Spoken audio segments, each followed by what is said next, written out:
عليك يا حبيب الله الصلاة والسلام عليك يا شفيع المذنبين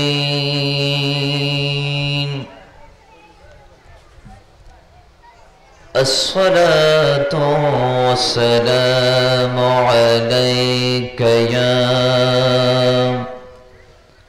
رحمة للعالمين الحمد لله رب العالمين والعاقبة للمتقين والصلاة والسلام على رسوله محمد صلى الله عليه وسلم وعلى آله وأصحابه أجمعين إن الله وملائكته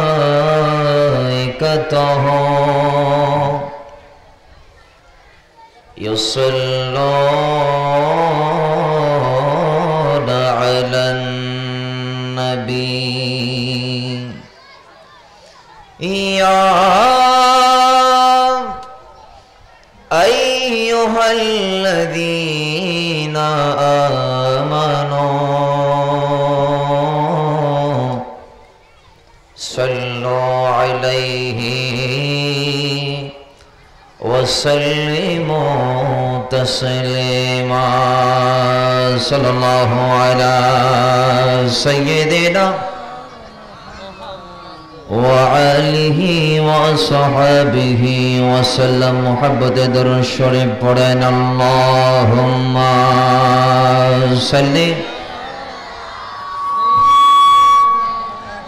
मौलाना मुहम्मद वअला आलि सय्यिदना दिवानिशी मनरे आमार आर दियो ना যন্ত্রণা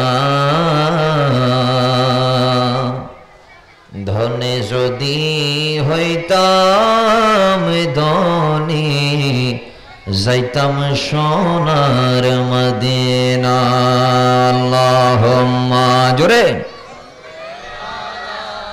सैयदना मौलाना मुहम्मद वअला आलि मौलाना शकल मोहब्बत दुरूद शरीफ पढ़े सलातुन या रसूल अल्लाह सलामुन या कहाँ हो या रसूल अल्लाह कहाँ हो कि मेरे आका मेरे मौला कहाँ हो सलातुन या रसूल अल्लाह सलामुन या अऊज़ु बिल्लाहि मिनश शैतानिर रजीम बिबरकति व बिफदलि व बिबरकति बिस्मिल्लाहिर रहमानिर रहीम इज़ा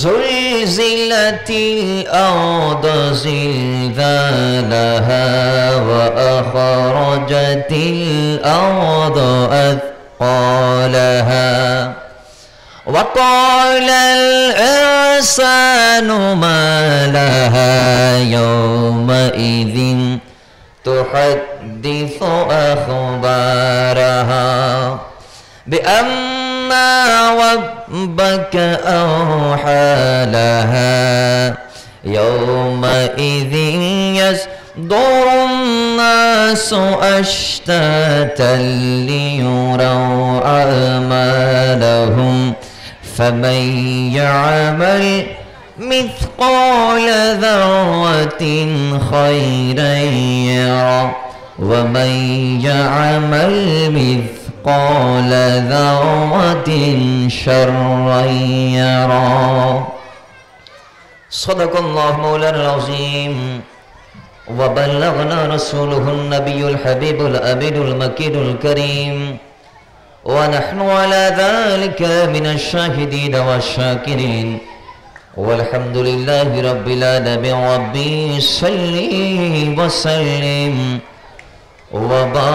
وبارك عليه নবীর দরবারের কোনো নাই রে তুলনা কথা বলেন ঠিক কিনা আওয়াজে বলেন ঠিক কিনা পৃথিবীর জমিনে আমার নবীর দরবারটা এমন একটা দরবার দুনিয়ার সমস্ত দরবার দিয়ে ওই নবীর দরবারের তুলনা দেওয়া যায় না জোরে বলি ঠিক কিনা তো শায়ের বলছেন নবীর দরবারের কোনো নাই রে তুলনা যে দরবারের আদব শিক্ষা দেনে রবানা ঠিক কিনা নবীজির দরবারটা এমন একটা দরবার যেই দরবারের আদব শিক্ষা দিচ্ছেন 7 আসমান 7 জমিনের মালিক আল্লাহ একটু জোরে বলি না সুবহানাল্লাহ তো দেখেন শায়ের বলে আরে যে দরবারের আদব শিক্ষা দেনে রবানা নবীর দরবারের কোনো নাই রে তুলনা নবীর দরবারের কোনো নাই রে তুলনা আরে ইহুদিরা নবীজিকে বলল রয় না সেই সবে দোয়াল্লা তালার সহ্য হলো না কথা বলেন ঠিক কিনা আরো জোরে বলেন ঠিক কিনা আরে ইহুদিরা নবীজিকে বলল রয় না সেই সবে দোয়াল্লা তালার সহ্য হলো না আদেশি দিলেন সেই জায়গায় বলতে অজরে না আদেশি দিলেন সেই জায়গায় বলতে অজরে না নবীর দরবারের কোনো নাই রে তুলনা নবীর দরবারের কোনো নাই রে তুলনা অবশ্যই মদিনাতুল আউলিয়া চট্টগ্রাম শরীফের অন্তর্গত ঐতিহ্যবাহী বাকুলিয়া থানাধীন রাজাখালী চাত্তাই গৌসুল আজম জিলানী রহমতুল্লাহি তাআলা আলাই স্মৃতি সংসদের ব্যবস্থাপনায় 15তম আজিমুশান পবিত্র নূরানী রোহানী ঈমানী ইরফানী ঐতিহাসিক তাফসীরুল কোরআন মাহফিলের উপস্থিত আজকের এই মাহফিলের সম্মানিত প্রধান অতিথি পূর্ব গোজারা মোহাম্মদিয়া সিনিয়র মাদ্রাসার সম্মানিত এরাবিক লেকচারার সুন্নি জনতার নয়নমণি বাতিলের আতঙ্ক কোকিলের কণ্ঠস্বর হযরতুল আল্লামা জনাব মৌলানা মোহাম্মদ হারুনুর রশিদ আশরাফি মাদ্দাজিল্লুহুল আলী ওয়াদিগর উপস্থিত আজকের মাহফিলের সম্মানিত আলোচক কাজী সালেহ আহমদ সুন্নিয়া মাদ্রাসার সম্মানিত সহসভাপতি মাওলানা কাজী রাহাতুল মুস্তাফা আল কাদেরী মাদ্দাজিল্লুহুল আলী ওয়াদিগর আজকের মাহফিলের সম্মানিত সঞ্চালক গৌসুল আজম জিলানী রাহমাতুল্লাহি তাআলা আলাইহি স্মৃতি সংসদের সম্মানিত প্রতিষ্ঠাতা সভাপতি জনাব মাওলানা মোহাম্মদ রেজাউল করিম ইয়াসিন বাদাজিদুল্লাহ আলী সহ উপস্থিত আজকের এই মাহফিলের সম্মানিত অতিথি মান্যবর উদ্বোধক, যিনি একটু আগেই আজকের এই মহতি অনুষ্ঠানের জলসার উদ্বোধন ঘোষণা করেছেন, আমাদের আপনাদের সকলের প্রাণ প্রিয় পরিচিত অত্র এলাকারই গৌরব বিশিষ্ট সমাজ সেবক ও শিক্ষানুরাগী চাত্তাই শিল্প ব্যবসায়ী সমিতির সম্মানিত সহ সভাপতি আলহাজ মোহাম্মদ আফসার উদ্দিন, অদিগর আজকের মাহফিলের সম্মানিত সদরে মুকাররম সভাপতি, যার সভাপতিত্বে আজকের মাহফিল রৌনক হবে ইনশাআল্লাহ, সেই আমাদের প্রাণপ্রিয় গৌসুল আজম জিলানী রাহমাতুল্লাহি তাআলা আলাইহি স্মৃতি সংসদের সম্মানিত সভাপতি জনাব মোহাম্মদ সাঈদ হোসেন সোহেল সহ উপস্থিত দূর দূরান্ত থেকে আগত আল্লাহ প্রেমিক, ওয়ালি প্রেমিক, নবী প্রেমিক, আশিক রাসূল, সরল মনা আমার সুন্নি মুসলমান ভাই বাবারা, বিশেষ করে যারা পর্দার ভিতর বসে আজকের এই মাহফিলে রাসূল আরবির দরদ আর সালামে আমাদের সাথে শরীক এবং শামিল হচ্ছেন, সেই আমার পর্দানশীল মা ভোরেরা, রহমানি ওয়া রাহমাকুমুল্লাহু তাআলা, আসসালামু আলাইকুম ওয়া রাহমাতুল্লাহি ওয়া বারাকাতুহু। প্রিয় হাজিরিন, আজকের এই নূরানি মাহফিল আমরা যারা এসেছি বসেছি সর্বপ্রথম রব্বুল ইজ্জতের দরবারে কালিমাতুশ শুকর আদা করে সকলে উচ্চ আওয়াজে জবান ওঠা করে একবার বলি আলহামদুলিল্লাহ। তারই সাথে সাথে লাখ কোটি দরদ আর সালামের নজরানা পেশ করছি শফিউল মুযনিবিন আনিসুল গারিবিন রাহাতিল আশিকিন মুরাদিল মুশতাকিন শামসিল আরিফিন সিরাজিস সালিকিন মিসবাহিল মুকাররাবিন, যেই নবীর ওসিলায় রাত হয়েছে, দিন হয়েছে, আসমান হয়েছে, জমিন হয়েছে, নয় নয় নয় নয়, আমার আল্লাহ বলে গোটা দুনিয়ার জমিনে যা আছে সমস্ত সবকিছু বানাইলাম মুস্তাফাকে বানার কারণে। চিৎকার মেরে বলি সুবহানাল্লাহ। এই মদিনাওয়ালা নবীর নূরানি কদম মোবারকে লাখ কোটি দরদ আর সালামের নজরানা পেশ করে উচ্চ আওয়াজে নবীর প্রেম অন্তরে ধারণ করে আশিক রাসূল ভাইয়েরা একবার বলি ইয়া রাসূলুল্লাহ। মাহফিল আলহামদুলিল্লাহ মোটামুটি কানাই কানাই ভরপুর, কথা বলেন ঠিক কিনা? না মাথাতে ঠিক নেবে ঠিক কিন্তু ওনারা সিটিং গেফোয়া, তারপরে সোসাইটি মেনটেন করি বেল্লা শুদ্ধ ভাষায় তাকরীর করতে হয়। যেহেতু আমাদের মাহফিলগুলোতে চট্টগ্রাম এটা যেহেতু বাণিজ্যিক রাজধানী হয়ে গিয়েছে, সেহেতু এই জায়গার মধ্যে ৬৪ জেলার মানুষের বসবাস, কথা বলেন ঠিক কিনা? তো তাদের বোঝার জন্য শুদ্ধ ভাষায় কথা বলার চেষ্টা করি। হইতে আমাছিলাম দে আজকের এই মাহফিল কানাই কানাই পরিপূর্ণ, কিন্তু আওয়াজটা এখনো পরিপূর্ণ হয় নাই। আপনাদের আওয়াজটা এখনো বের হচ্ছে না, মনে হচ্ছে আপনারা সবাই ২-৩ দিন খানা না খেয়ে মাহফিল এসেছেন। কি আপনারা কি উপবাস নাকি কানা খেয়ে এসেছেন?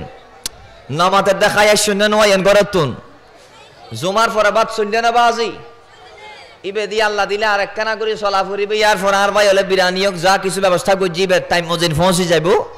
তো আর গইতাম আসিলাম দে যারা এসেছি বসেছি শুধুমাত্র আজকে অমুক হুজুর আসবে ওনাকে দেখবো আবার মাহফিল থেকে চলে আসবো এটার জন্য আসি নাই, অমুক বক্তা আসবে তাকে দেখবো মাহফিল শুনবো মাথা নাড়বো এটার জন্য আসি নাই। আজকে মাহফিল কমিটির ব্যবস্থাপনায় যে মাহফিলের ইন্তজাম হয়েছে সেই মাহফিল আমরা সামিঈন হিসেবে এসেছি মুস্তাফার গোলামি করার জন্য, কথা বলেন ঠিক কিনা? আর বিশ্বাসের মধ্যে এটাও রাখবেন যে মুস্তাফা মদিনাতুল মুনাওয়ারা থেকে তাকিয়ে আছে, যেহেতু আমার নবী রওজায়ে আতহারের মধ্যে জিন্দা শায়িত আছে, কথা বলেন ঠিক কিনা? ওই জিন্দা নবী দেখছেন যে আজ চাকতাইয়ের জমিনে আমার কোন কোন উম্মত আমাকে ইয়া রাসূলুল্লাহ বলে ডাক দিবে। আচ্ছা, আমার কোন ভক্ত কোন প্রেমিক আমি নবীর থেকে একবার দিদারের আশায় পাগল হয়ে আমি নবীকে ডাকবে, আমার দরুদ পড়বে, আমি নবীকে সালাম দিবে। আমার নবী বলে সেটা আমি মদিনার থেকে বসে বসে দেখি। কেন? আমার নবী বলেছে পৃথিবীর জমিনে যেই জায়গার মধ্যে বসে আমি নবীকে সালাম দাও না কেন, সেটা মদিনার থেকে 1000 কোটি মাইল দূরে হলেও ওই দরুদ ওই সালাম মাইলের পর মাইল পাড়ি দিয়ে আমি মদিনার নবীর গান মোবারকে হাজির হয়ে যাই। জোরে বলি সুবহানাল্লাহ। ওই নবী দেখছেন আজ নবীর পক্ষে কে কে ডাক দিচ্ছেন। আল্লাহ পাক আমাদের জবানটাকে উঁচা করে নবীর জন্য আওয়াজ দেওয়ার তৌফিক দান করুক, আমিন। আরো জোরে বলেন আমিন। প্যারা হাজিরিন, তারই পাশাপাশি শুকর আদা করছি, প্রাণপণ স্মরণ করছি ওই আল্লাহর মহান ওয়ালিয়ে কামেলদের, যেই আল্লাহর ওয়ালিদের সদকায় ইমান আর ইসলাম আজ আমাদের মতো নাচিজেরা পেলাম বাংলার জমিনে। যেই ইসলাম পৃথিবীর জমিনে 610 খ্রিস্টাব্দে আগমন হওয়ার পরে, প্রতিষ্ঠিত হবার 600 বছর পরে 1208 মতান্তরে 10 খ্রিস্টাব্দে যেই ইসলামকে বাবা শাহজালাল, শাহপরান, শাহ মখদুম, সিকান্দার, গাজী, নাসিরউদ্দিন সিপাহ সালার, হযরতে শাহ মখদুম রূপস, সিলেটের 360 আউলিয়া, চাটগামের 12 আউলিয়া, ইয়াসিন আউলিয়া, মোসের আউলিয়া, হাড়ি ফকির, পেঠান ফকির, ডোলাল ফকির থেকে শুরু করে যুগের পর যুগ যারা আরবের ইসলামকে বাংলায় আনার মধ্যে নিয়োজিত ছিলেন, ওই আল্লাহর ওয়ালিদের শুকর আদা করে আর একটু উচ্চ আওয়াজে জবান উঁচা করে বলি আলহামদুলিল্লাহ। প্যারা হাজিরিন, আমি আমার বিষয়ের দিকে চলে যাচ্ছি, যেহেতু আমার টাইম সংক্ষেপ, আলোচনা দীর্ঘ। আল্লাহ কোনো যারা আসেন নাই তাদেরকে আসার বসার ওলামায়ে কেরামের নসিহত শ্রবণ করার তৌফিক দান করুক, আমিন বলেন। প্যারা হাজিরিন, রব্বুল ইজ্জত দুনিয়ার জমিনটা বানাইলেন, কথা বলেন ঠিক কিনা? দুনিয়ার জমিন বানার পরে এই জমিনের মধ্যে আল্লাহ যুগে যুগে কালে কালে নবী রাসূলদের মাধ্যমে দুনিয়ার জমিনটাকে আবাদ করেছেন, কথা বলেন ঠিক কিনা? আমার ভাইয়েরা, রব্বুল আলামিন দুনিয়া বানার পরে আল্লাহর এই বিশাল জমিনের মধ্যে প্রথম জিন জাতিদেরকে পাঠাইলেন, এই জিনেরা দুনিয়ার মধ্যে যাও। কারণ আল্লাহ বলে ওয়ামা খালাকুল জিন্না ওয়াল ইনসা ইল্লা লিয়াবুদু, আমি মানব বানাইলাম, দানব বানাইলাম আমি খোদার ইবাদতের জন্য। মানব এবং দানব বানাইলাম আমি খোদাকে ডাকার জন্য। মানব এবং দানব বানাইলাম, মানুষ এবং জিন বানাইলাম আমি খোদার গোলামি করার জন্য, আমি খোদাকে স্মরণ করার জন্য। দুনিয়ার জমিনের মধ্যে গিয়ে আমি খোদার প্রেমে, আমার নবীর প্রেমে ফানা হওয়ার জন্য।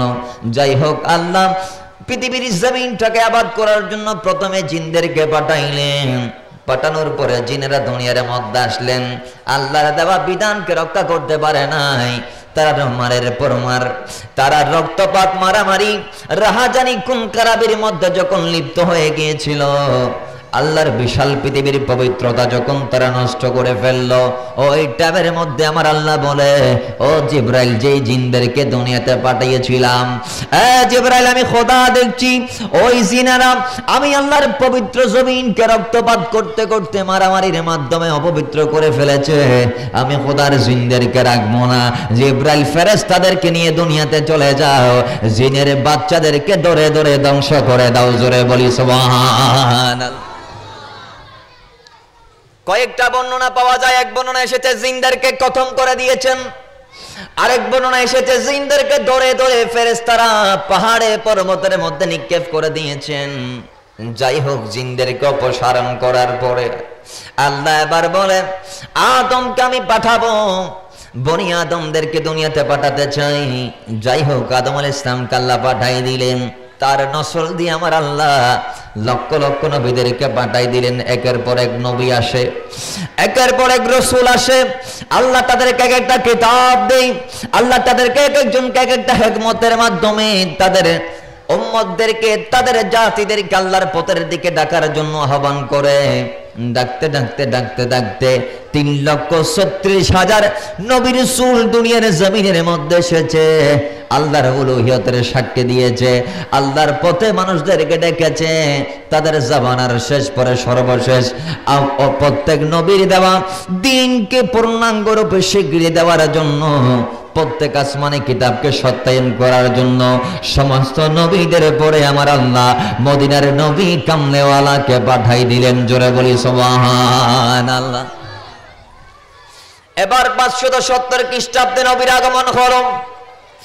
নবীর বয়স চাই 1 বছর, 2 বছর, 3 বছর, 4 বছর, 5 বছর, 6 বছর। যাইতে যাইতে আমার নবী আহলে আরবদের মধ্যে জনপ্রিয় হয়ে উঠতে লাগলো। নবীর নবুয়ত এখনো জাহির হয় নাই, নবীর বয়স এখনো মাত্র শুরু হয়েছে। ছোট অবস্থা থেকে আমার নবী লকব পাইলেন আল আমিন, আমানতদার, বিশ্বস্ত। আজ আহলে আরব যারা ছিল, সবাই আহলে হেজাজ যারা ছিল, প্রত্যেকের মুখে মুস্তাফার গুণগুলো দেখে দেখে প্রত্যেকে এবার সাক্ষী দিতে লাগলেন, আরবের কোন মায়ের ঘরের মধ্যে মুহাম্মদ আরবের মতো কোন সন্তান নাই। আরবের কোন মা নবীজির মতো মুহাম্মদের মতো সন্তান জন্ম দিতে পারে নাই। ওই নবীর মতো, ওই ব্যক্তির মতো দুনিয়াতে কোনো ব্যক্তি হয় না। হিন্দু বলেন, খ্রিস্টান বলেন, ওই সময় যারা যারা ছিল কাফের, নাসারা, ইহুদি, সবার মুখে এক বাক্যে একটা কথা স্বীকৃতি ছিল, সেটা হচ্ছে যে মুহাম্মদের মতো কোনো ছেলে নাই। এমন একটা ছেলে আল্লাহ দুনিয়াতে পাঠাইলেন। যাই হোক, নবীজির গুণাগুণের মাধ্যমে আল্লাহ নবীর পাবলিসিটি করতে লাগলেন।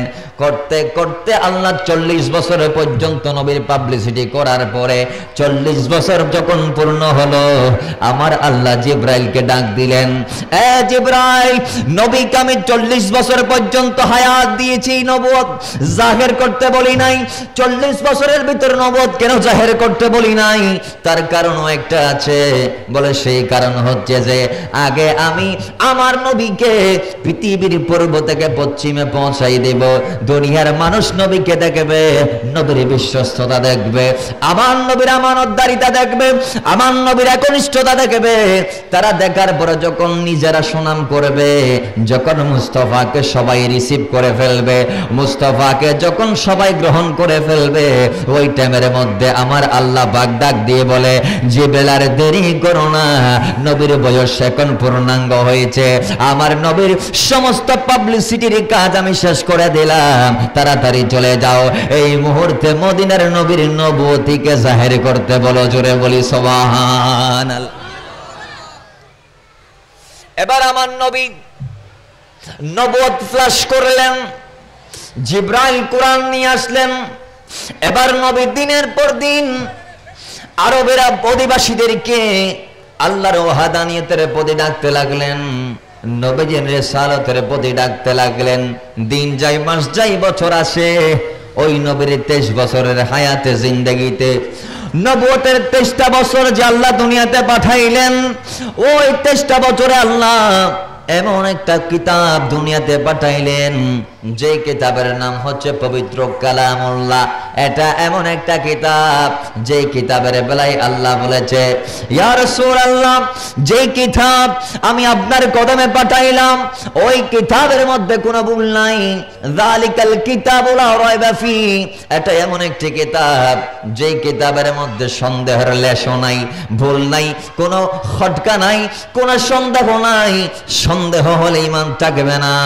ওই সন্দেহহীন কোরআনের মধ্যে আমার আল্লাহ পৃথিবীর মানুষেরা যখন দুনিয়ার মধ্যে এসে আমার খোদার ভয়ের মধ্যে দিন কাটাচ্ছে না, আল্লাহর স্মরণে রাত কাটাচ্ছে না, মানুষ যখন বেহুদাই জীবন কাটাচ্ছে, মানুষ যখন জীবনের আসল মূল্য খুঁজে পাচ্ছে না, মানুষ যখন জীবন আল্লাহ দিলেন কেন সেটা যখন মানুষের বোঝা আসতেছে না, ওই টাইমের মধ্যে আল্লাহ বলে, এ আমার বান্দারা, কোন দুনিয়া নিয়ে তুমি আজকে ব্যস্ত হয়ে গেলা?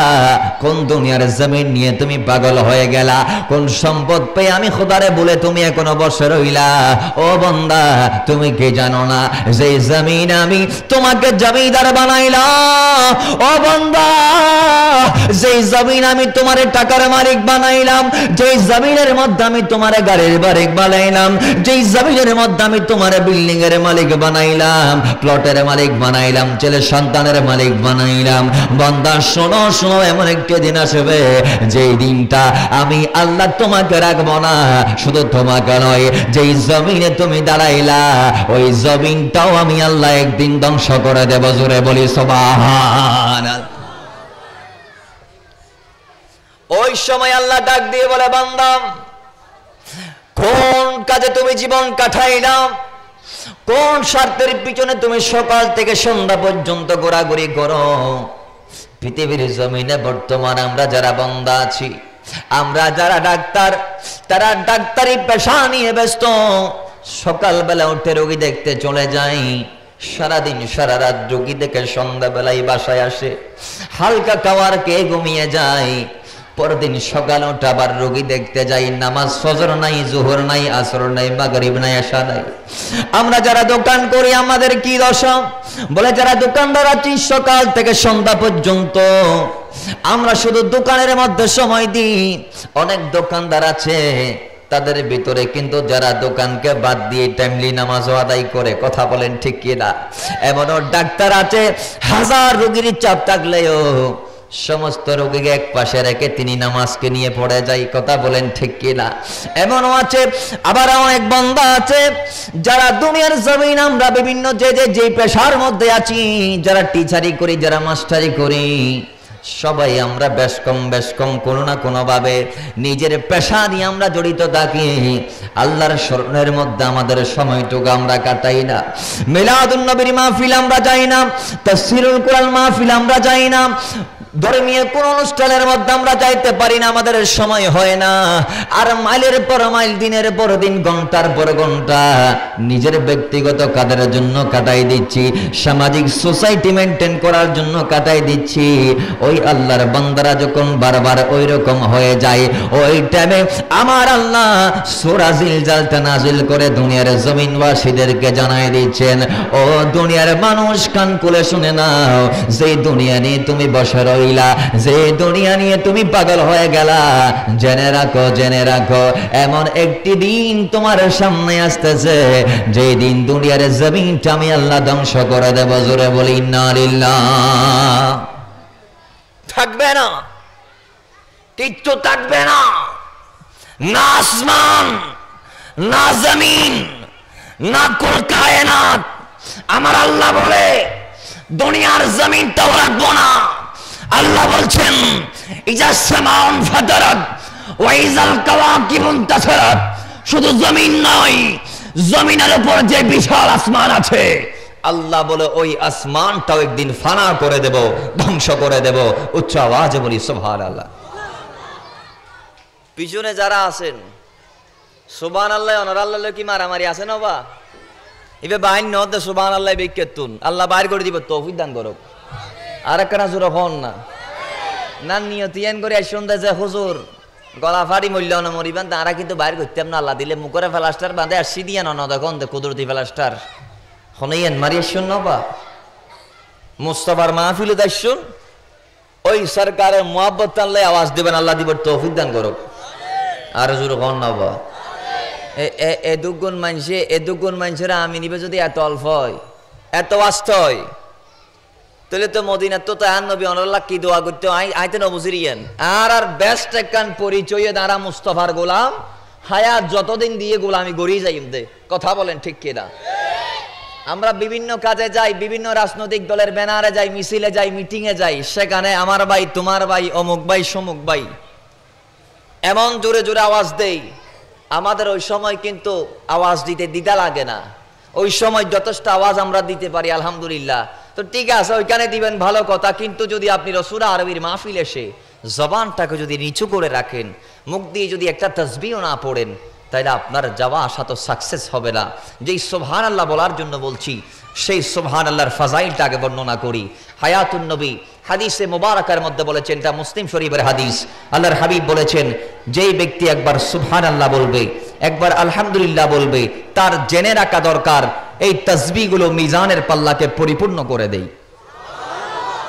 কেমন? সাহাবায়ে কেরাম প্রশ্ন করলেন, ইয়া রাসূলুল্লাহ কেমন?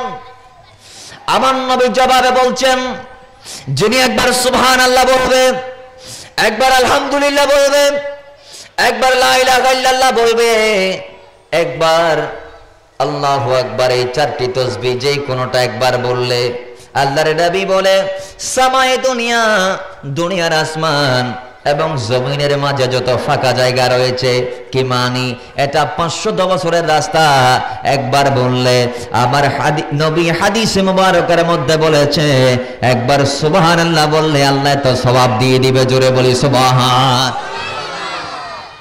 সারা জীবন গুনাহ করে আসমান জমিন টাক খাওয়াইতে পারেন নাই, নবীজি বলছেন একবার বললে এই আসানুরের লম্বা সওয়াব, বড় করে হন না সুবহানাল্লাহ। এবং নবীজি বলেছেন তাসবিহগুলো মিজানের পাল্লাকে পরিপূর্ণ করে দেয় সওয়াব দিয়ে। জোরে বলি সুবহানাল্লাহ। এজন্য আপনারা যখন মাহফিলে চলে আসেন, তো ইসলামী বক্তা যারা আছেন তারা সুবহানাল্লাহ আলহামদুলিল্লাহ এগুলো বলাই কেন? বলে বলাই একটি কারণে, সেই কারণটা হচ্ছে যে আমরা এসেছি, আমরা গুনাহগার হয়ে এসেছি, আমরা গুনাহবর্তী বোঝা নিয়ে এসেছি, তো যাওয়ার সময় যেন গুনাহের বোঝাটা বাদ দিয়ে সওয়াব নিয়ে যাইতে পারি, গুনাহের চাইতে যেন আমাদের সওয়াবটার পাল্লা বেশি বারে হয়ে যায়।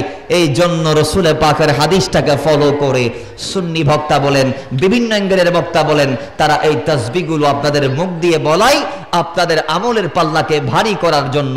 আল্লাহ আমাদেরকে বলার তৌফিক দান করুক, আমিন বলেন। শুকরে মুহাব্বতে দরুদ শরীফ পড়েন, আল্লাহুম্মা সাল্লি مولانا محمد وعلى آل سيدنا अरे जाहिलिया जोगे পাপে ভরা ছিল, পাপে ভরা ছিল, জাহিলিয়া যোগে পাপে ভরা ছিল, পাপে ভরা ছিল, নবীর কদমে মোবারকের ধুলি লেগে জগতালো পেল, জগতালো পেল। আরে তুমি সকল উম্মতের পারকান্ডারি, তুমি সকল উম্মতের পারকান্ডারি, নবী মুহাম্মদ আধারে ভুবনে উদয় হলো, পূর্ণিমার চাঁদ, পূর্ণিমার চাঁদ। আল্লাহুম্মা সাল্লি مولانا محمد وعلى آل سيدنا।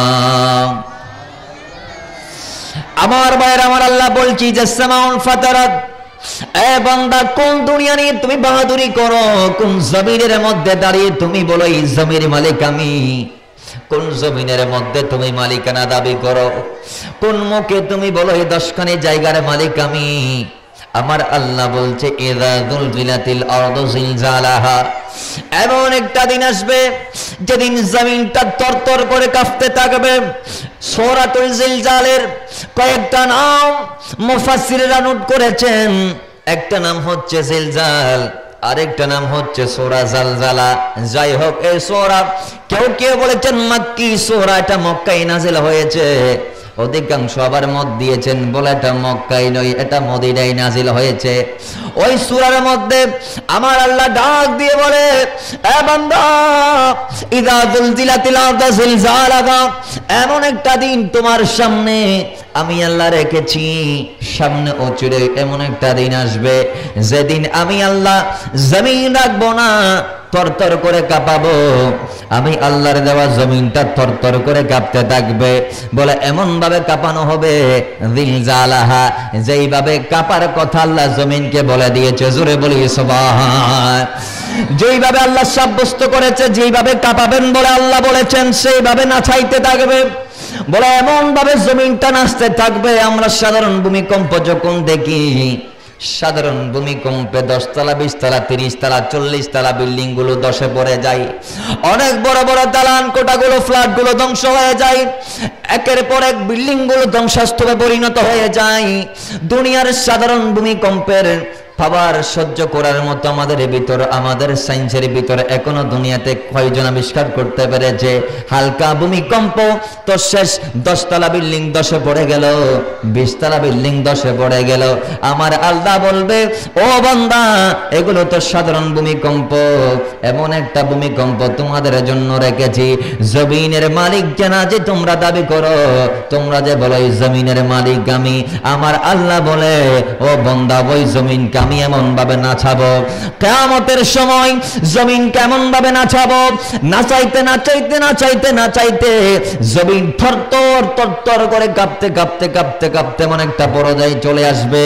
বলে আল্লাহ পাক ডাক দিয়ে বলছেন, ওয়া আখরাজাতিল আরদু আসকালাহা, এমন ভাবে নাচাইতে থাকবো, নাচাইতে এক পর্যায়ে জমিন তার ভিতরে যা যা গুলো ছিল, জমিনের ভিতরে মানুষের হাট বলেন, ময়ূরদের জিসিম বলেন, সোনার খনি বলেন, হীরার খনি বলেন, কয়লার খনি বলেন, গ্যাসের খনি বলেন, যত খনি সম্পদ মাটির নিচের মধ্যে আমার আল্লাহ রেখে দিয়েছেন, পুঁতে রেখেছেন, গেড়ে রেখেছেন, সব সম্পদগুলো সেদিন বের হয়ে যাবে। সোনার খনি উপর উঠে যাবে, রূপার খনি উপর উঠে যাবে। মানুষ সেদিন সেগুলো কুড়াবে না, সেদিন মানুষ স্বর্ণের কোজার ঘরের থেকে বের হবে না। মানুষরা কি বলবে? ওয়াকালাল ইনসানু মা লাহা, মানুষেরা বলবে, আল্লাহ এটা কি ধরনের একটা সিস্টেম, জীবনে কোনোদিন তো দেখি নাই। আমাদের চোখে আমরা হাজার হাজার ভূমিকম্প দেখেছি, আমরা নিজের চোখে দেখেছি জমিন হালকা নড়েছে। এমন কিভাবে তুমি জমিনকে নাচাচ্ছ? এমন ভাবে আল্লাহ নাচাবে যেই নাচার কারণে দুনিয়াতে একটা কুড়ে ঘরও থাকবে না, সব ধ্বংস হয়ে যাবে, সব ফানা হয়ে যাবে। এমন ভূমিকম্প আল্লাহ দুনিয়াতে পাঠাবেন কিয়ামতের আগে বা কিয়ামতের দিন। তাফসীরের কিতাবগুলোতে বিভিন্ন মতের মধ্যে বিভিন্ন তাফসীরে বিভিন্ন মুফাসসিররা ভিন্ন ভিন্ন ভাবে তারা বর্ণনা করেছেন। কেউ কেউ বলেছেন কিয়ামতের দিন এই ভূমিকম্পটা হবে, আবার কেউ কেউ বলেছেন কিয়ামতের আগে হবে। সুবহানাল্লাহ, আরো জোরে বলি সুবহানাল্লাহ। যাই হোক, আল্লাহ এমন ভাবে কাঁপাবেন, সোনার খনিগুলো পৃথিবীর জমিন তার ভিতর থেকে উপরে তুলে দিবে, হীরার খনিগুলো উপরে উঠে যাবে, সমস্ত ধন সম্পদ আল্লাহর জমিনের ভিতরে যেগুলো পুঁতে রেখেছিল সমস্ত সম্পদগুলো সেদিন উপরে উঠে যাবে। আর ওঠার পরে সেদিন মানুষেরা বলবে, ওয়াকালাল ইনসানু মা লাহা, মানুষেরা বলবে, আল্লাহ নিজের চোখে এমন দৃশ্য আজকে প্রথম দেখলাম, জীবনে তো এরকম আর কোনো দৃশ্য দেখি নাই।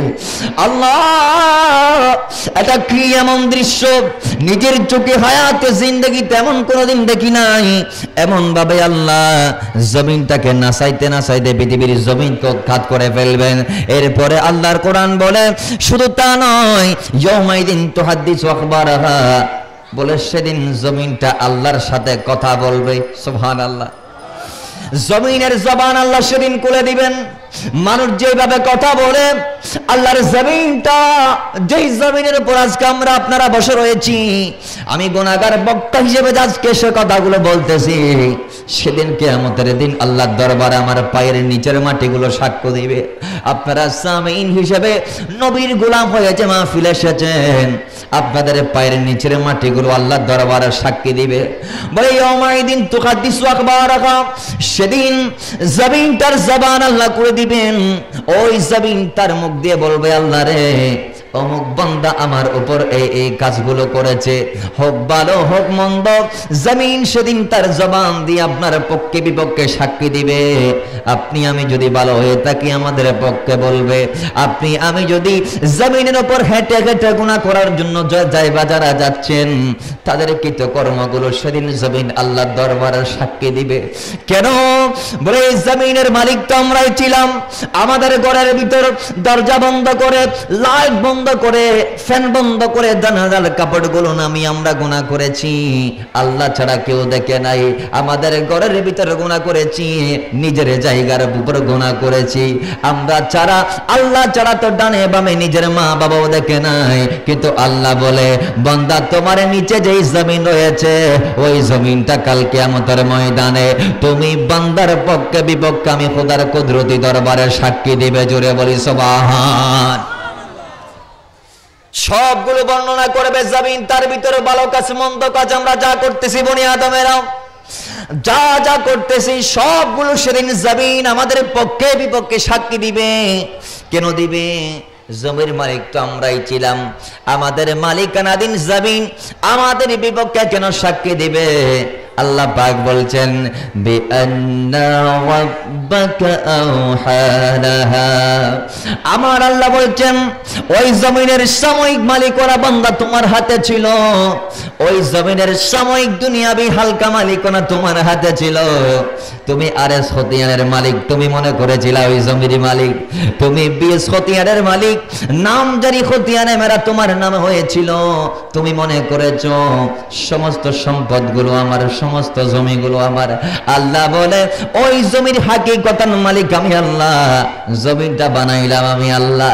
বান্দা আমি আল্লাহর জমিনটা আমি খোদার কুদরতি নির্দেশ পালন করবে। কারণ কি? বলে জমিন বানার পরে বিআন্না রাব্বাকা আওহালাহা, আমি আল্লাহ জমিনকে ডিক্লার দিয়েছিলাম। আমি আল্লাহ জমিনকে বলেছিলাম, এই জমিন তোমারে বানাইলাম, ও জমিন তোমারে সৃষ্টি করলাম, তোমার উপরে মানুষ পাঠাবো, তোমার উপর আমি আল্লাহ দুনিয়ার জমিন আমার বান্দাগুলারে পাঠাবো। দুনিয়ার জমিন আমার বান্দারা তোমার কানে যাবে। যাবার পর ভালো হোক মন্দ হোক, যা করার ক্ষমতা আমার বান্দাদেরকে আমি দেব। বান্দাদেরকে আমি আফআল ইখতিয়ার দেব, কাজের ক্ষমতা দেব। আমার বান্দারা দুনিয়ার জমিনে যাওয়ার পরে মনে চাইলে সওয়াব করতে পারবে, মনে চাইলে গুনাহ করতে পারবে। আমার বান্দা যদি চায় মুয়াজ্জিনের আযান শুনে মসজিদের মধ্যে গিয়ে নামাজ পড়তে পারবে। আমার বান্দা যদি চায় মুয়াজ্জিনের আযান শুনে তিনি দৌড় মেরে নিজের ব্যক্তিগত কাজকে একপাশে ফেলে রেখে আল্লাহর ঘরের মসজিদের মধ্যে গিয়ে নামাজ পড়তে পারবে। আর যদি আমার বান্দা চাই নামাজ না পড়ে ঘরে বসে থাকতে পারবে। কারণ আমি আমার বান্দাদেরকে আফআল ইখতিয়ার দিয়েছি, কাজের ক্ষমতা আমি দিলাম। সুতরাং জমিন তোমার ভিতরে আমার বান্দারা গিয়ে, তোমার উপর আমার বান্দারা গিয়ে যারা ভালো করবে যারা মন্দ করবে সবগুলো কিয়ামতের দিন তুমি জমিন আমি খোদার দরবারে সাক্ষী হয়ে দিবে। আমি জমিন তোমাকে বানাইলাম শুধুমাত্র এই কারণে। এই জন্য আমার আল্লাহ বলে, বিআন্না রাব্বাকা আওহালাহা। জমিন সেদিন সবগুলোর সংবাদ বর্ণনা করার পিছনে কারণ হচ্ছে যে এটা আমার আল্লাহর নির্দেশ। শুধু তা নয়, আল্লাহ বলেন, ইয়াউমা ইদিন ইয়াসদুরুন নাসু আশতাতাল লিউরাউ আমালাহুম। আমার আল্লাহ বলছেন, সেদিন মানুষেরা ভিন্ন ভিন্ন রূপে আল্লাহর দিকে চলে যাবে, প্রত্যাবর্তন করবে। সুবহানাল্লাহ বলেন, আর একটু জোরে সুবহানাল্লাহ। আল্লাহটা কি বললাম? ভিন্ন ভিন্ন রাস্তা হবে, মানে কি আমরা জানতে চাই। মুফাসসিররা ভিন্ন ভিন্ন ভাবে এটার ব্যাখ্যা দিয়েছেন। বিশেষ করে হযরতে খাজাইনুল ইরফানের মধ্যে আল্লামা নঈমউদ্দিন মুরাদাবাদী রাহমাতুল্লাহি আলাইহি তিনি নোট করেছেন যে পৃথিবীর জমিনে ভিন্ন ভিন্ন রূপে আমরা খোদার দরবারে যাব। মানে কি জানেননি? বলে সেদিন কেউ কেউ নিজের পীর মুর্শিদ যারা যারা ধরেছে, যে পীর ধরেছে সেই পীর দিয়ে যাবে। কারণ কিয়ামতের দিন আমার আল্লাহ কোরআনে বলেছে, ইয়াউমা নাদউ কুল্লু নাসিম বিইমামিহিম। আল্লাহ ডাক দিবে, ও বান্দা তুমি দুনিয়াতে কাকে তোমার নেতা মেনেছো, কাকে তোমার আইডল মেনেছিলা, কাকে তোমার আবার বানিয়েছিলা, কাকে তুমি ফলো করেছিলা, কার নেতৃত্বে তুমি দুনিয়াতে ছিলা, তাকে আমি খোদার দরবারে আজকে নিয়ে আসো। তোমার পীর কে ছিল, তুমি কাকে দুনিয়াতে অনুসরণ করেছিলা, এটা আমি খোদার দরবারে আজকে পেশ করতে হবে। জোরে বলেন সুবহান। সেদিন মানুষেরা ভিন্ন ভিন্ন পথ বেয়ে প্রভুর কাছে যাবে। কেউ হুজুর গৌসে আজমের কাফেলা হয়ে, কেউ খাজে খাজাগান গরিব নওয়াজের কাফেলা হয়ে, আবার কেউ সাইন্সে শ্রীগুড়ের কাফেলা হয়ে যাবে, আবার কেউ গৌসুল আজম মাঝভান্ডারী হযরত কেবলার কাফেলা দিয়ে যাবে, আবার কেউ বাইতুশ্বরের পীর আব্দুল জব্বারের কাফেলা দিয়ে যাবে। এভাবে যারা যারা যে দরবারের মুরিদ আপন আপন পীরের পিছন পিছন তারা আল্লাহর দরবারে নিজেরা জবাবদিহিতার জন্য যাবে। যাওয়ার পরে আমার আল্লাহ বলবেন, আমার আল্লাহ কোরআনে বলে দিয়েছে, লিউরাও আমালাহুম, আমি আল্লাহ সেদিন আমার বান্দাদেরকে ডাকবো কেন, বলে তাদের আমলগুলো দেখাবো। আল্লাহর জমিনের মধ্যে যাওয়ার পরে কে কি কি করেছে, কে কি না করেছে, কে নবীর পক্ষে বলেছে, কে মুস্তাফার বিরুদ্ধে বলেছে, কে বলেছে নবী আমার মতো আপনার মতো, আর কে বলেছে নবী বেমিসাল, কে বলেছে নবীর জন্য জীবন দিতে প্রস্তুত, আর কে জীবন দেয় নাই, কে নামাজের জন্য প্রস্তুত, আর কে নামাজ পড়ে নাই, কে রমজান মাসে মুসলমান ছেলে হয়েও গালের মধ্যে পান চাবিয়ে চাবিয়ে গালের মধ্যে সিগারেট কে কে রাস্তায় রাস্তায় ঘোরাঘুরি করেছে, আর কে সহিভাবে রোজা রেখেছে, কে মাকে বেখিদমত করেছে, কে খেদমত করে নাই, কে বাবার খেদমত করেছে, কে খেদমত করে নাই, কে বলি আল্লাহর জিয়ারত করেছে, আর কে করে নাই। ভালো মন্দ যা আমল আমরা করেছি, আমার আল্লাহ বলে লিউরাউ আমালাহুম, আমি মহান আল্লাহর সমস্ত আমল নামাগুলো ফ্লাশ করে দেব, সবগুলো দেখবেন।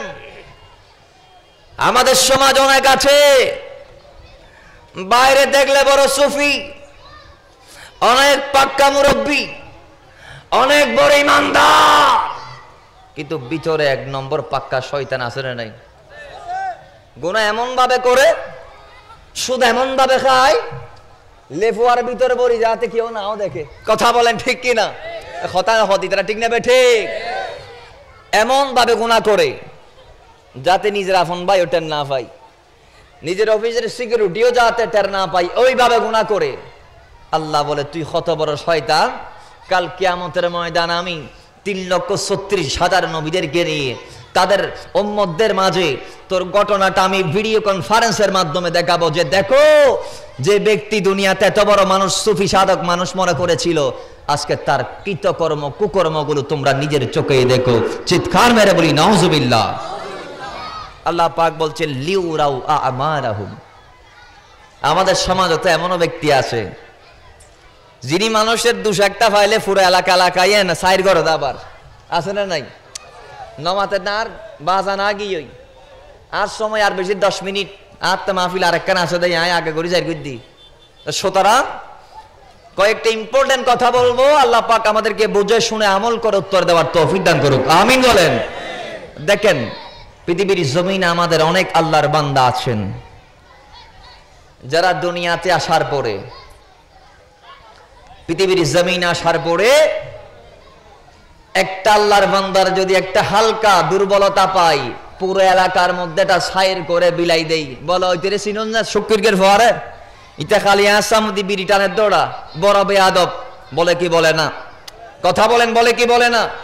বলে অমুকের ছেলের দেখছোস কালকে ওপেনলি রোডের মধ্যে মদ খাচ্ছে, এরকম পুরো এলাকার মধ্যে বিল করে দেই, ফ্লাশ করে দেই, জাহের করে দেই, ওপেন করে দেই। গোপন কথা ওপেন যারা করে তারা শুনে নেন, কাল কিয়ামতের ময়দানে আল্লাহর কোন বান্দার আপনি যদি দুনিয়াতে দোষ ত্রুটি গোপন রাখেন, দেখেছেন, জেনেছেন, শুনেছেন, চোখে দেখিয়েরও আর জনের হয় নদন, চোখে দেখতেন আর জনের ফয়ে মত হাত দে, গোপনেই তারে ডাকে শুধরাই দিয়ন, মানুষেরা ফ্লাশ ন করেন। যদি আপনি এইভাবে আরেকজন যুবকের, আরেকজন ইমানদারের দুষ্টটি গোপন রাখেন, আমার আল্লাহর হাবিব হাদিসে মুবারাকার মধ্যে বলেছেন কাল কিয়ামতের ময়দানে আল্লাহ আপনার বড় বড় দোষগুলো গোপন রাখবেন। দুনিয়ার জমিনে যারা এসেছেন সবাইকে আপনার দোষগুলো কিয়ামতের ময়দানে দেখাবে না। জোরে বলি সুবহানাল্লাহ। দুনিয়াতে যদি কোনো বান্দা আরেক বান্দার দোষ গোপন করে, কিয়ামতের ময়দান আল্লাহ তার দোষ গোপন করবেন। আর দুনিয়াতে যদি আপনি আরেকজনের এক কানে 1 ইঞ্চি ফাইলিয়েন ওর টানি যদি 12 ইঞ্চি করন, আল্লাহ ওনার গান ওরা 17 ইঞ্চি করিব। আল্লাহ আর বুঝিব তৌফিক দান করক। এর নাম হাতের দাবার ইতরা ওজর বেশি দুর্বল, ইতরা আমিনও কই না পারবাজি। যাই হোক, তো প্যারা হাজিরিন, লাস্ট কোরআনুল কারীমের আল্লাহ পাক বলছেন লিউরাউ আমারাহুম, আমি আল্লাহ আমার বান্দাদের আমল নামাগুলো সেদিন ফ্লাশ করব, দেখাই দেব যে উম্মত, এই নবীর উম্মতেরা, ও আমার গোলাম, আমার বান্দারা, দেখো দুনিয়ার মধ্যে তোমরা কি কি করেছো, কি কি না করেছো।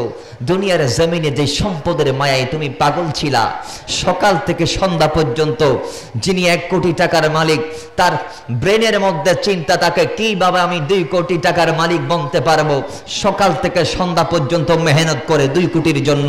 যিনি একটা দোকানের মালিক, তিনি একটাতে নিয়ে সন্তুষ্ট নয়, তিনি সকাল থেকে সন্ধ্যা পর্যন্ত যুদ্ধ করে পরিশ্রম করে কিভাবে আমি 2টা দোকানের মালিক হতে পারবো। যারা আমরা একটা ফ্ল্যাটের মালিক, আমরা কি চিন্তায় আছি? বলে সকাল থেকে সন্ধ্যা একটা চিন্তা আমাদেরকে ঘুমাতে দেই না, ভাত খেতে দেই না, চলতে দেই না, হাঁটতে দেই না, শুধু ভাবাই আর বাবাই যে আমার তো একটা ফ্ল্যাট, কি বাবা আমি 2টা ফ্ল্যাটের মালিক হব। কথা বলেন ঠিক কিনা? আমার ভাইয়ের আল্লাহ পাক সেদিন দেখাই দিবেন, ও ফ্ল্যাট বিক্রেতারা দেখো, তোমরা বাড়ি বানার জন্য দিনের পর দিন, মাসের পর মাস, বছরের পর বছর হায়াতগুলো নষ্ট করেছো, বেহেলাই হেলাই দোলাই জীবন টাকা দিয়ে দিয়েছো। আজকে তোমার ফ্ল্যাট কোথায়? তোমার জমিদারি কোথায়? তোমার মালিকানা কোথায়? তোমার সম্পদ কোথায়? তোমার কর্তৃত্ব কোথায়? তোমার নেতৃত্ব কোথায়? তোমার ব্যক্তিত্ব কোথায়? সবগুলো দুনিয়ার মধ্যে রেখে চলে আসলা। আজকে আমি খোদার পক্ষে যে ভালো কাজগুলো তুমি উপহার দিয়েছো, আমার নবীর পক্ষে যেগুলো করেছো, সেগুলো চলার কিছু নাই। আমল নামার খাতাটা তোমার খালি। আল্লাহ বলবেন লিউরাউ আমালাহুম, ও বান্দা তোমরা দেখো কি কি করেছো, কি কি না করেছো। আমার ভাইয়ের আমার আল্লাহ বলেন ফামান ইয়ামাল قال ذرة خيرا يرى ومن يعمل مثقال ذرة شرا يرى। আমার আল্লাহ বলে, এ বান্দা আজকে তুমি দেখায় দেখো, তোমার ভিতরে আজকে তুমি নিজে করার জন্য যথেষ্ট। আজকে তোমার ভিতরে তুমি করবা, আমি খোদা করব না। তোমার ভালো বেশি না মন্দ বেশি তুমি দেখো। আমার আল্লাহ বলে আমি এমন ভাবে দেখাবো, আমি এমন ভাবে দেখাবো, ফামাইয়ামাল মিসকালা যাররাতিন খায়রান ইয়ারা। আমার বান্দারা দুনিয়ার মধ্যে যাওয়ার পরে হোক যাররা পরিমাণ, প্রশ্ন করেন হুজুর যাররা কাকে বলা হয়? বলে একটা বালি কোনাকে 70 ভাগ করলে সেখান থেকে 1 ভাগ নিলে সেটাকে যাররা বলা হয়। আরেক বর্ণনার মধ্যে সেটা কোন সায়েন্টিফিক ব্যাখ্যা দিয়েছেন, বলে সেটাকে যাররা বলা হয় না। একটা বালি কোনাকে 70,000 ভাগ করে সেখান থেকে 1 ভাগ নিলে সেটাকে যাররা বলা হয়। বলে এত অল্প পরিমাণ আমল যদি আমার উম্মতেরা করে, আমি খোদার বান্দারা করে, সেটা যদি ভালো হয়, যদি সেটা একটা বালুর 70 ভাগের 1 ভাগ হয়, এমন আমল আপনি করেছেন যেই আমলের সওয়াব হচ্ছে একটা বালুর 70,000 ভাগের 1 ভাগ। এত ছোট আমল যদি ভালো হয়ে থাকে, আমার আল্লাহ বলে কিয়ামতের ময়দানের পরে হাসরের মাঠে তুমি বান্দা তোমার এত অনুপরিমাণ ভালো কাজও দেখতে পারবা। জোরে বলেন সুবহান। আবার আল্লাহ ডাক দিচ্ছেন ওয়ামাইয়ামাল মিসকালা যারাতিন শাররান ইয়ারা। আল্লাহ বলছেন, এ বান্দা বালরটা তো আমি বলেই দিলাম। এবার আল্লাহ কারাবের কথা পরে বলছেন, মুফাসসির কারক যারা আছেন তাদের নিজ নিজ তাফসীরের মধ্যে ভিন্ন ভিন্ন ভাবে এটা কথার বর্ণনা এসেছেন। হযরত ইবনে আব্বাস বলেছেন, আল্লাহ যেখানে বলেছেন ফামাইয়ামাল মিসকালা যারাতিন খায়রান ইয়ারা, সেটা মুমিনদের বেলায় বলা হয়েছে। যিনি মুমিন তার একটা ছোট্ট আমল হলো সেদিন সেটা দেখা যাবে। আর জোরে বলেন না। বলে আল্লাহ মুমিনের সমস্ত গুনাহগুলো সেদিন নিজ দয়ায় মাফ করে দিবেন। আল্লাহ কুদরতি দয়ার বহির্ভূত বশবর্তী হয়ে মুমিনদের সওয়াবের মাধ্যমে নিজের গুনাহগুলো মাফ করায় দিবেন। আর আল্লাহ তাদেরকে পরবর্তীতে কিঞ্চিত পরিমাণ সওয়াব থাকলো সেটার সদকাই দয়া করবেন। কিঞ্চিত পরিমাণ আমল যার আমল নামার মধ্যে ভালোর খাতায় আছে সেটার বিনিময়ে আল্লাহ গুনাহটারে মাফ করে দিবেন। ইবনে আব্বাস বলেন ওয়া মান ইয়ামাল মিসকালা যাররাতিন শাররান ইয়ারা, এটা বলা হয়েছে কাফেরদের ব্যাপারে। বলে কাফেররা এমনও কাফের আছে যারা মসজিদের মধ্যে মাদ্রাসার মধ্যে দান দক্ষিণা করে, এমনও কাফের আছে যারা হাসপাতাল নির্মাণ করেছে, এমনও কাফের আছে যারা টিউবওয়েল নলকূপ নির্মাণ করে মানুষদেরকে সদকায়ে জারিয়ার ব্যবস্থা করে দিয়েছে। আমার আল্লাহ বলে কাফেররা যত ইবাদতী হোক না কেন, যত দান দক্ষিণা করুক না কেন, দুনিয়ার জমিনে তাদের দানগুলো আপনা আপনি শেষ, কবরে যাওয়ার পর আর কিচ্ছু নাই। দুনিয়ার জমিনের সমস্ত শেষ, কবরে যাওয়ার পরে 000 ব্যালেন্স, আর কোন সওয়াব আমলনামায় থাকবে না। ইবনে আব্বাস বলে তাদের বেলায় আমার আল্লাহ বলেছে ওয়া মান ইয়ামাল মিসকালা যাররাতিন শাররান ইয়ারা, ওই কাফেররা দুনিয়ার জমিন থেকে যাওয়ার পরে হাসরের ময়দানে যখন তাদেরকে ওঠানো হবে, যদি হালকা পরিমাণ যাররা পরিমাণ খারাপ কাজও তাদের আমলনামার খাতায় থাকে, আমার আল্লাহ বলে সেদিন আমি সবার সামনে সেই খারাপ কাজটা ওপেন করে দেব, জাহির করে দেব। জোরে বলি ইন্না লিল্লাহ। আল্লাহ বলে সেটা খারাপ হোক যাররা পরিমাণ, হোক একটা বালিকণার 70 ভাগের 1 ভাগ, আল্লাহ বলে এত ছোট পাপ হলেও সেদিন আমি তা মানুষদেরকে দেখিয়ে দেব যে দেখো অমুক গলির অমুক ব্যক্তি অমুক তারিখ অমুক দিনের অমুক সময়ে নিজের হাত দিয়ে বা পা দিয়ে বা চক্ষু দিয়ে অমুক গুনাহটা করেছিল। চিৎকার মেরে বলি নাউজুবিল্লাহ। আল্লাহ আমাদেরকে ফানা দান করুক। আর একটু জোরে বলেন। সুতরাং এই আয়াতে কারিমা সূরা জিলজাল 8টি আয়াত আল্লাহ নাজিল করে দিয়েছেন, সেটা এক রকম। এই সূরার মধ্যে 35টা শব্দ আছে। কথা বলেন কয়টা? এবং 139টা অক্ষর রয়েছে। জোরে বলবেন না সুবহানাল্লাহ। ওই 139 অক্ষরের 35 শব্দের 8 আয়াতের সূরা জিলজাল মক্কি কেউ বলেছেন, আবার কেউ বলেছেন এটা মাদানী সূরা। এই পুরো সূরাই আল্লাহ আমাদেরকে শিক্ষা দিয়েছেন, এই নবীর উম্মতেরা যেই দুনিয়ার মধ্যে তুমি গেলা, ওই দুনিয়ার জমিনটাও আমি একদিন রাখবো না। যেই দুনিয়ার জমিনে গিয়ে তুমি আমি খোদারে ভুলে বসে আছো, ওই জমিনটা একদিন রাখবো না, সব ধ্বংস করে দেব, সব ফানা করে দেব। আল্লাহ বলে ফানা কিভাবে করব দেখো। জমিনের কথা তো আমি বললাম, আল্লাহ বলে এর উপরে যে আসমান আছে ইজাস সামাউন ফাতারাত, সেটাও একদিন থাকবে না, ফানা হয়ে যাবে, ধ্বংস হয়ে যাবে। আল্লাহ রে তোমার থেকে জানতে চাই এই বিশাল আসমান কিভাবে ধ্বংস করবা। আমার আল্লাহ বলে তোমরা দেখো না আসমানের উপর আমি তারা সেট করেছি। বলে ওয়াইদাল কাওয়াকিবুন তাসারাত, আসমানের উপরে আসমানের চাইতে কোটি কোটি গুণ বড় যেই বিশাল বিশাল তারা, প্রক্সিমা সেন্ট্রাই, আলফা সেন্ট্রাই এ, আলফা সেন্ট্রাই বি, বেটেলজিউস, এরকম মহান মহান যে বড় বড় তারকারাজি আল্লাহ বানিয়েছেন। আল্লাহ বলে ওই বিশাল তারাগুলো যখন আমি আসমানের উপর ফেলবো, আসমান ফেটে চৌচির হয়ে যাবে, ধ্বংস হয়ে যাবে। জোরে বলি নাউজুবিল্লাহ। আল্লাহ বলছেন ওয়াইদাল বিহারু ফুজ্জিরাত। আমরা তো দেখছি আমাদের চারদিক দিয়ে পানি আর পানি, কারণ আল্লাহ জমিনটা এইভাবে বানিয়েছেন 4 ভাগের 3 ভাগ পানি, 1 ভাগ স্থল। কথা বলেন ঠিক কি না? আল্লাহ বলছে ওই 3 ভাগ পানি জলরাশি যেগুলো আছে, আটলান্টিক মহাসাগর, প্রশান্ত মহাসাগর, বড় বড় মহাসাগর যেগুলো আছে তোমাদের মাঝে আশেপাশে চারিদিকে, আল্লাহ বলে সেগুলোকে আমি উত্তাল বানাবো, উত্তাল বানাবো, পানি ফুলে যাবে। আমাদের দেশে যখন আমরা যখন ঘূর্ণিঝড়ের মুখোমুখি হয়ে যাই, যখন 1 নাম্বার সিগন্যাল পড়ে যায়, তখন পানির উচ্চতা একটু বেড়ে যায়। 2 নং সিগন্যাল যখন চলে আসে আরো বেড়ে যায়, 3 নং সিগন্যালে আরো বেড়ে যায়, 4 নাম্বারে আরো বেড়ে যায়। আস্তে আস্তে সিগন্যাল যখন 10 ক্রস করে, সিগন্যাল যখন 10 নম্বরে চলে আসে, তখন পানি ফুলে উপকূলীয় এলাকার মধ্যে আঘাত হানে। কথা বলেন ঠিক কিনা? ওই তুফানের পানিতে মানুষের ঘরবাড়ি নষ্ট হয়ে যায়, ফসল নষ্ট হয়ে যায়, ক্ষেতখামার নষ্ট হয়ে যায়, মানুষের জানমাল নষ্ট হয়ে যাচ্ছে। আমার আল্লাহ বলে বান্দা দুনিয়াতে যেই সুনামি দিচ্ছি, যেই তুফান দিচ্ছি, যেই ঘূর্ণিঝড় দিচ্ছি, এগুলো সাময়িক, এগুলো ক্ষণস্থায়ী, এগুলো হালকা। আল্লাহ বলে কিয়ামতের আগে যেই সুনামি, যেই তুফান আমি তোমাদেরকে দিব, ওই তুফানের মতো, কিয়ামতের আগে কোনো তুফান দিব না। এটা এমন একটু তুফান, যেই তুফান দিয়ে তামাম পৃথিবীকে ধ্বংস করব। জোরে বলি নাউজুবিল্লাহ।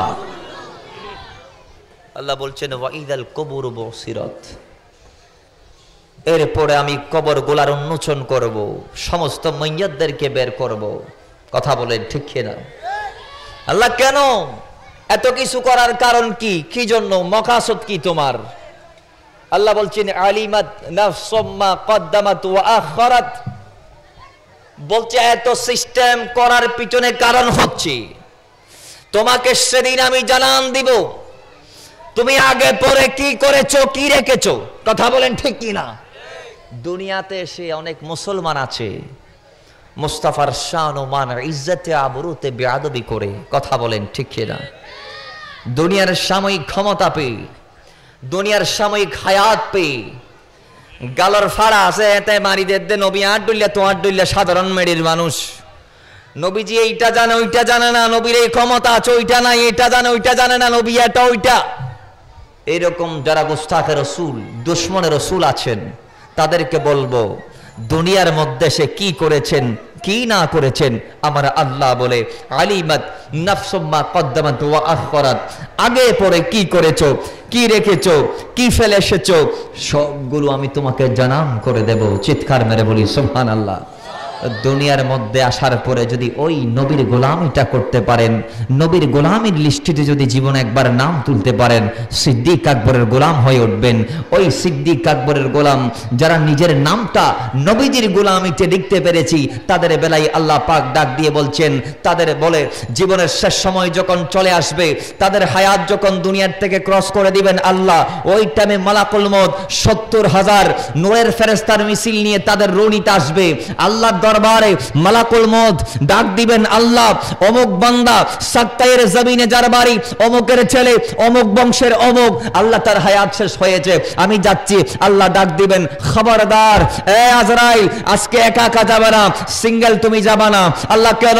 বলে এটা এমন একজন ব্যক্তি যিনি পৃথিবীর জমিনে আমি খোদার উপর বড় রাজি ছিলেন আর আমি তার উপর বড় রাজি ছিলাম, সুতরাং ওই নবীর গোলাম যার উপর আমি রাজি আছি, একা গিয়ে তার রূহ বানা 70,000 নূরের ফেরেশতার মিছিল নিয়ে যাও। জোরে বলি সুবহানাল্লাহ।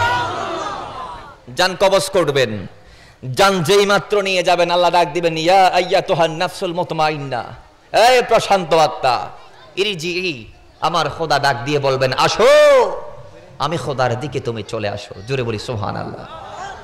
ওই প্রশান্ত আত্মা নবীর গোলামদের রূহগুলোকে রিসিভ করার জন্য স্বয়ং রব্বুল আলামিন বসে আছে। আল্লাহ ডাক দিবেন ইরজিই, আসো আমার দিকে আসো, আমি রব তোমার রহমান আজকে তোমার জন্য বসে আছি। আল্লাহ কেন? দুনিয়ার থেকে তো অনেক বান্দার রূহ আজরাইল নিয়ে যাচ্ছে, কই তুমি তো তাদের বেলায় এইরকম মহা একটা সুসংবাদের কথা শোনাওনি, এদের বেলায় কেন বললা? আল্লাহ বলছেন রাদিয়াতাম মারদিয়া, এটা ওই বান্দা যার উপর দুনিয়াতে আমি রাজি ছিলাম, আমার বান্দাও আমার উপর বড় রাজি ছিল।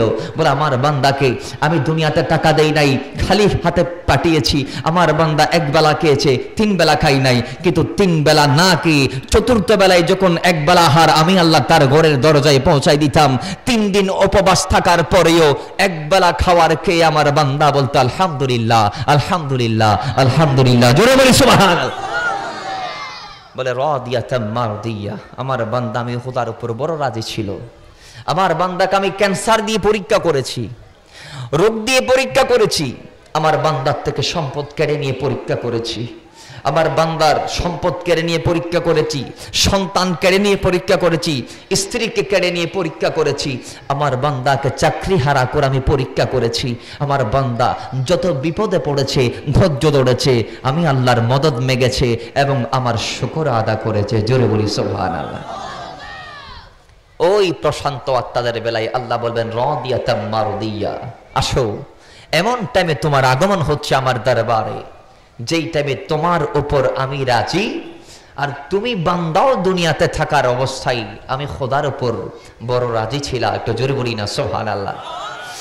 আমার ভাইয়ের এবার আল্লাহ ডাক দিবেন, আজরাইল, আমার ওই বান্দা আমার নবীর এই গোলামের ওখানা সাধারণ গোলামদের লিস্টিভুক্ত তুমি করো না, রোজ জগতের আম বান্দা যারা যে স্থান আছেন সেই স্থান আমার বান্দাকে সেটআপ করো না।